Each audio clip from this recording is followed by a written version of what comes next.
welcome to today's YouTube video where today I'm going to just show you a simple recipe of cornflake cakes. This is because we have a box of cornflakes that no one's really eating at the moment, so I thought I'd turn them into something that they will eat. So we're going to use 200 grams of cornflakes today with 200 grams of chocolate and 6 tablespoons of golden syrup, according to the recipe I'm using, with also 100 grams of butter. So I'm just going to get the golden syrup out of the cupboard.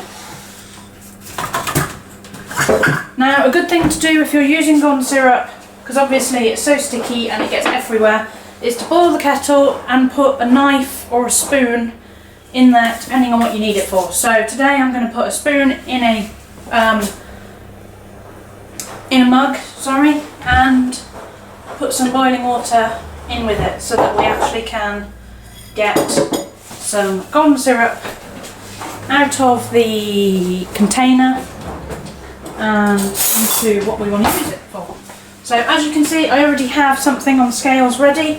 So I'm going to go ahead and put in 200 grams of chocolate.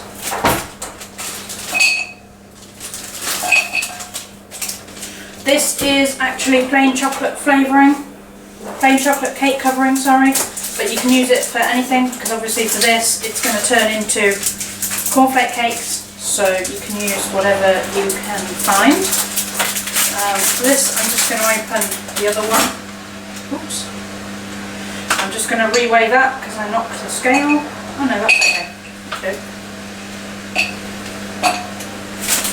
This is a good thing to do with your family as well because it means the kids can get involved and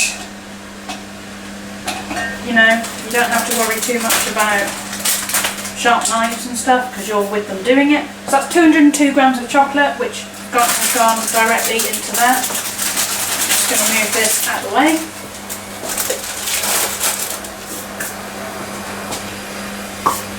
You need 6 tablespoons of golden syrup, so I'm going to boil the kettle. And you also need 100 grams of butter, which I will do now. I'm just going to reset my scales. And I need a knife.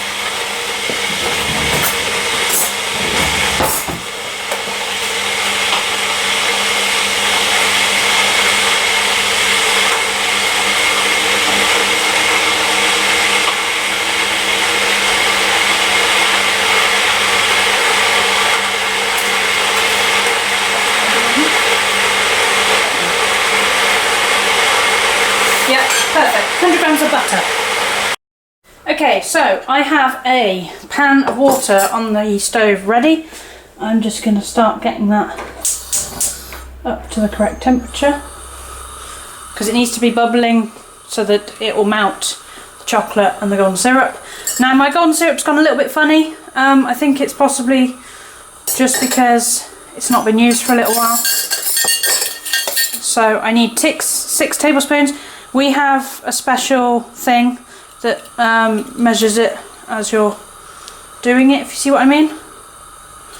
So with a bit of luck, this is just sort of going to melt out of it. So that is 1. That is 2. I feel like 6 is a lot, so I might just do slightly less, as our golden syrup seems a bit dodgy. Well, not dodgy, but it just doesn't look quite as normal. That's the washing machine finished. What I'm going to do is just borrow that knife. Try not to get in the way of the camera. And just let that flick out. I'm going to put that back into the water for a moment. And I'm also going to quickly run and turn the washing machine off.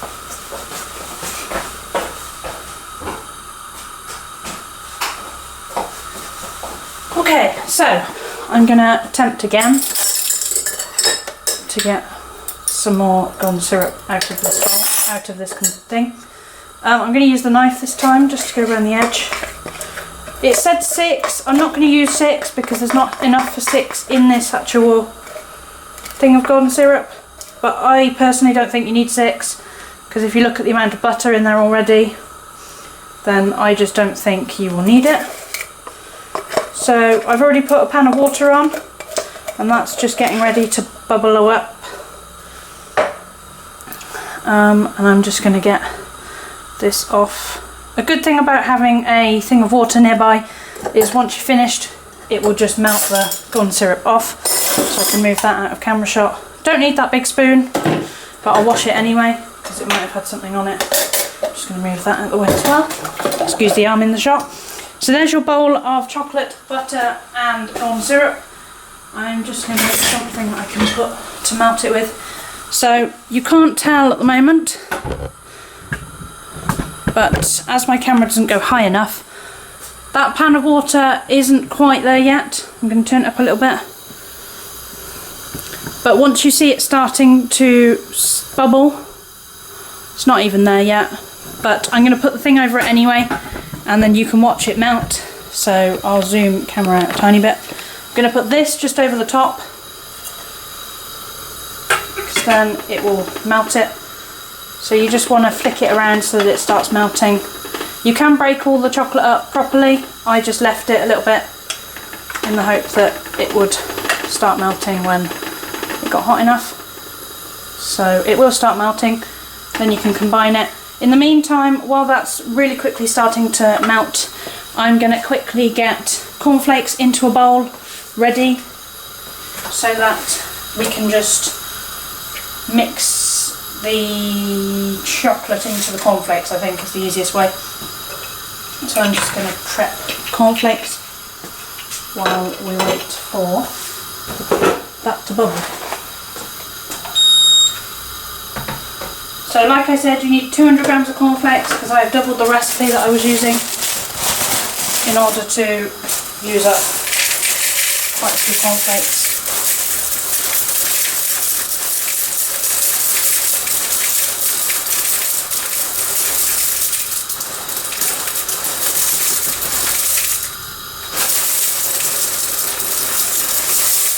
God, did I really decide to do that many? Wow, okay.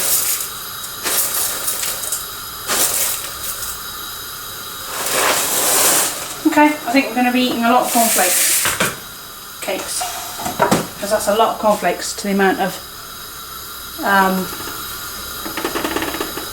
chocolate I have. So I'm just going to see if I can start melting this. Obviously the more this heats up, the hotter it will get, so please be aware if you're doing this with small children, it will get hot. Because obviously there is hot water underneath your chocolate mixture and stuff. The one thing you do want to be careful of as well is burning your chocolate. This can happen if you don't move it around enough. I'm just trying to get the butter melting really at the moment. It's probably better really to melt the butter nearest the bottom. So as you can probably guess, the butter on one side's melting quicker than the other at the moment. If you do need to hold the bowl as well, make sure you've got an oven glove nearby. So my oven glove is here, and for the purposes of this I'm just going to spread it around a bit more. Excuse my arm in shot. I am trying to do this so that you can see, but I need to also be aware that, you know, I've got to keep moving it so that it just melts. And you just want it to melt so that all the chocolate's melted. You can do it in the microwave. I prefer doing it on the stove. It's just how I was brought up doing it as a child. So, and again, this is really just to use up any cornflakes that you don't like eating as just cornflakes. This is just so that you can, you know, you can be all like, oh, instead of eating cornflakes, let's eat a chocolate nest. So, yeah. I now have butter attached to the end of my thing that won't come off. There we go. Yeah, one thing you have got to be wary about is how high your water level comes, because obviously if you have it on too high, it starts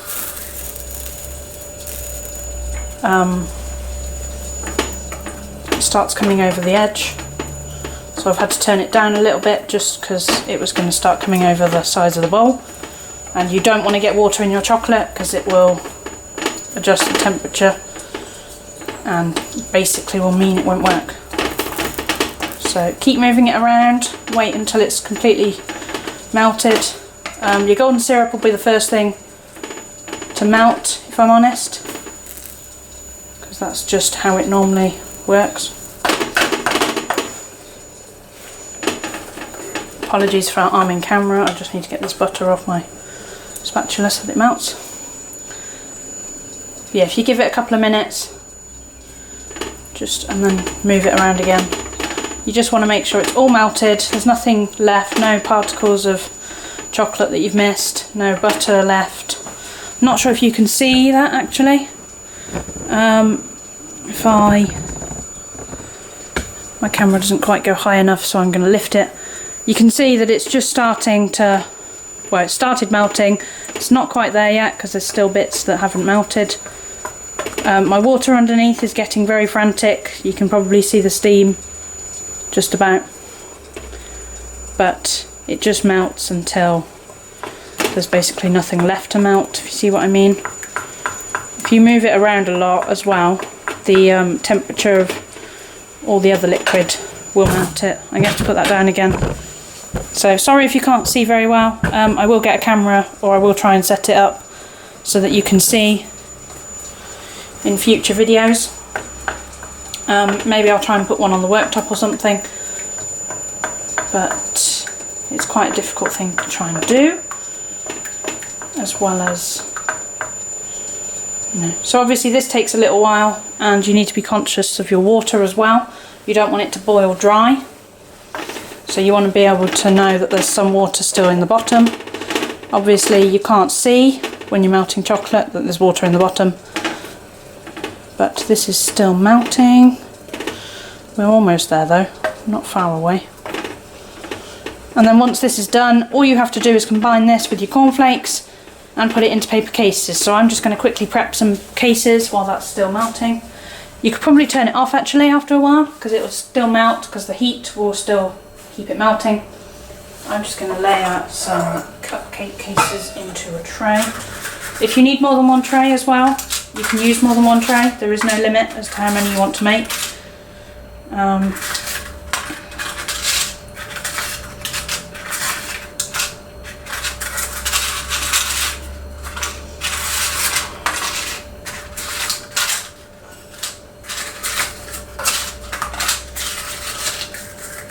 Okay.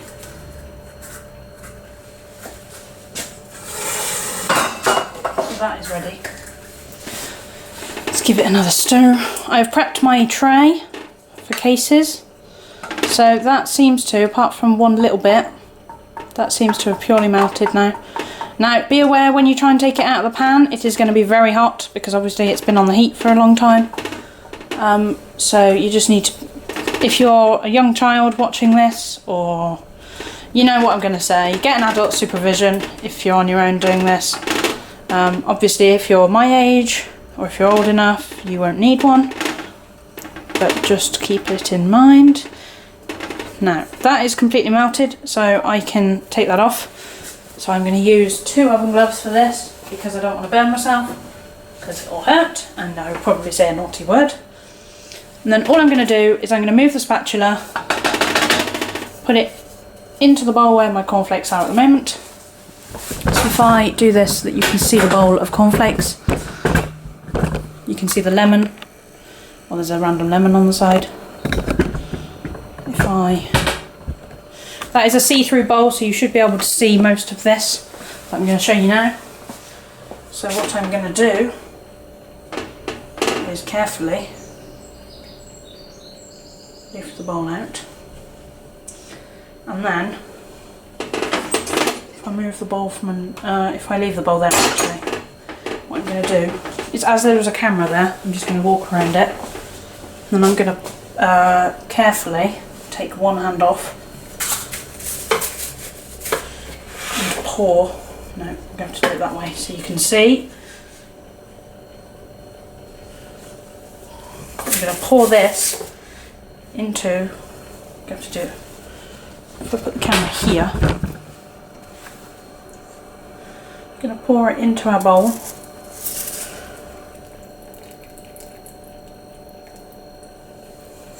And then really quickly scrape it. And then you want to make sure all your cornflakes are combined into your chocolate, because if you leave any, you will not have a covered cake. I'm going to put this straight into some some soapy water because it's hot. Ooh. That can go straight into some bubbly soapy water, and then you basically just continue to combine it. Sometimes it does look like there isn't enough chocolate. I can assure you, you know, for this case it might be actually, because there are a lot of cornflakes in here, and it depends how much chocolate is sunk to the bottom as well, because that happens as well. So just keep working with it, keep pushing it around. It does get annoying because it does drop to the bottom, especially because I had to slightly delay getting it in. And I mean, the more you crush it up, the more texture you're going to get in it. So in this case, oh, going over the bowl here. Hang on. Use fingers. My fingers are clean. So there you go. I think that's practically all of those covered. You can decorate with sweets. I don't think I've got anything to cover them with, to be honest. If I have, then it'll be, you know, I don't think I've got anything. I've got marshmallows actually. Got little marshmallows I can put on top. But yeah, so that's the cornflake mixture mixed together. The bowl looks a bit messy, but that's normally what's going to happen. I'm just going to clear some space so that we can organise dispensing them into cupcake cases like so.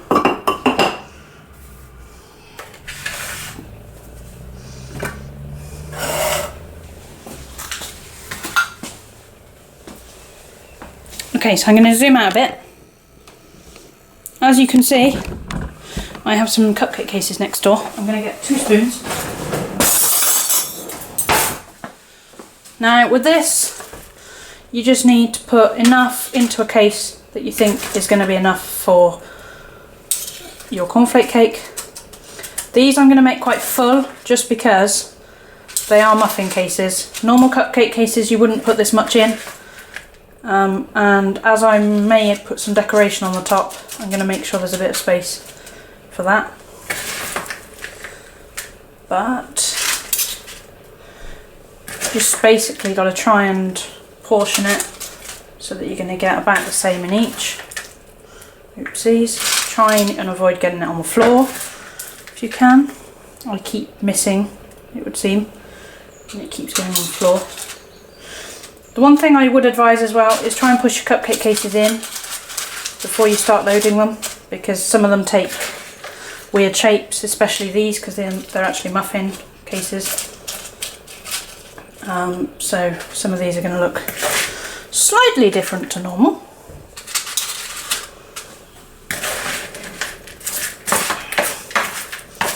But yeah, if you run out of cases, you'll just have to get another tray and do more. This is probably going to make more than 12 because of the amount there is. So I will come back when they are all lined and ready to go for a chill. Okay, so fast forward a couple of minutes and we've got them all ready in the tray. I'm just going to put a couple of mushrooms on each one, just to sort of, you know, add a bit of decoration.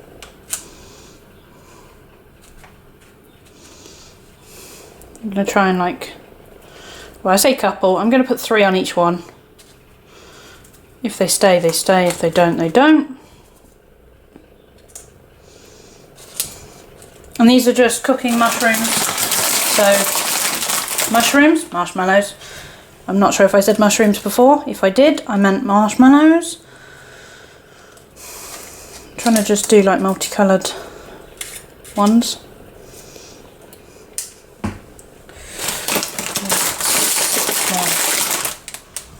There you go, one on there. No, we don't, we need more than that. And then one on there, one on there. So I'm going to put those in the fridge for about 5-10 minutes to see if they harden. And we will show you the end result once they're set.